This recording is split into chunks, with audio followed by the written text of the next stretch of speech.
کہ اللہ تعالیٰ تقوی والوں کو مقبولیت عطا فرماتے ہیں۔ اللہ تعالیٰ کے یہاں بھی ان کی مقبولیت ہوتی ہے، اور اللہ کی مخلوق کے دلوں میں بھی ان کی مقبولیت ہوتی ہے۔ تو اس مقبولیت کا راز تقوی ہے۔ ہر انسان کے دل میں اللہ تعالیٰ ان کی طرف رجوع عطا فرماتے ہیں، ان کی محبت پیدا فرماتے ہیں، مقبولیت عطا فرماتے ہیں۔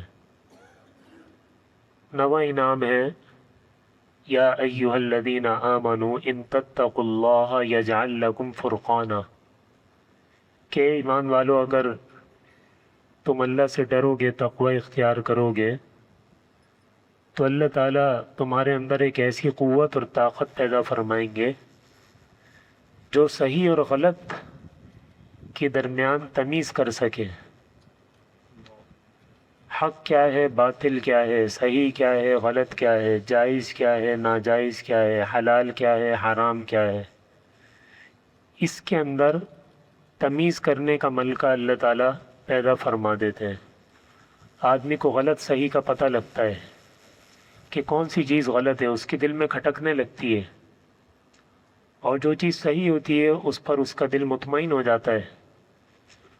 ورنہ کیا ہوتا ہے کہ ایک آدمی غلط چیز کو صحیح سمجھ کر اختیار کر لیتا ہے اور بعد میں اس کے نقصانات سے دوچار ہو جاتا ہے، یا فائدے والی چیز کو نقصان دہ سمجھ کر چھوڑ دیتا ہے، پھر بعد میں افسوس کرتا ہے کہ یہ تو بڑے فائدے والی چیز تھی، میں نے تو اس کو فلاں وقت میں چھوڑ دیا تھا، کیا ہی اچھا ہوتا اگر اس وقت میں اس چیز کو لے لیتا، اختیار کر لیتا۔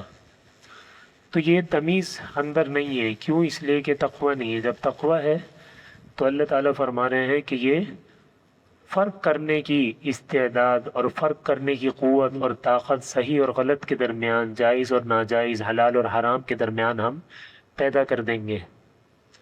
اور جب آدمی اللہ تعالیٰ کے قریب ہونے کی کوشش شروع کر دیتا ہے تو بعض اوقات بہت آگے چلا جاتا ہے، اس کے باطن کی نگاہیں کھل جاتی ہیں۔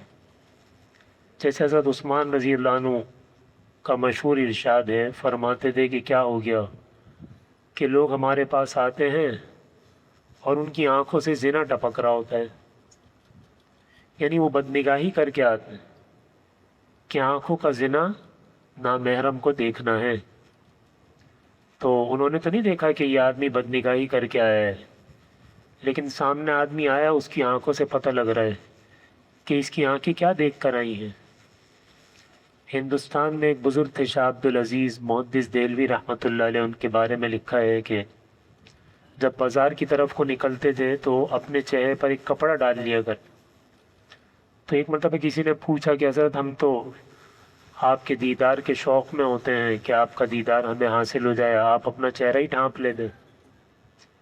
تو انہوں نے کوئی جواب نہیں دیا، بلکہ اپنی پگڑی اپنے سر سے اتار کر اس کے سر پہ رکھ، تو اس نے تو چیخنا شروع کر دیا، پگڑی اتار دی کہ کیا ہو گیا، کہ بازار میں تو کوئی انسان ہی نظر نہیں آ رہا، کوئی بلی نظر آ رہی ہے، کوئی کتا نظر آ رہا ہے، کوئی لومڑی نظر آ رہی ہے، کوئی بندر نظر آ رہا ہے، کوئی بھیڑیا نظر آ رہا ہے، کوئی چیتا نظر آ رہا ہے، کوئی سانپ نظر آ رہا ہے، کوئی بچھو نظر آ رہا ہے، کیا ہو گیا؟ کہ یہی بات ہے کہ جس آدمی کے اندر جس جانور کی خصلت ہے وہی اللہ نے کھول دی کہ وہ اسی شکل میں نظر آ رہا ہے۔ یہ کیا ہے، آدمی اللہ کے قریب ہونا جب شروع کرتا ہے تو اتنا قریب ہو جاتا ہے کہ اللہ تعالیٰ باطن کی نگاہیں اس کی کھول دیتے ہیں۔ تو فرمایا کہ تقوی پر یہ وعدہ کیا کہ ہم فرقان تمہیں دیں گے۔ فرقان کیا ہے؟ کہ صحیح اور غلط کے درمیان تمیز کرنے کی طاقت اور قوت۔ اللہ تعالیٰ ہم سب کو بلا استحقاق اپنے فضل و کرم سے تقوی کی دولت سے مالا مال۔ اللہم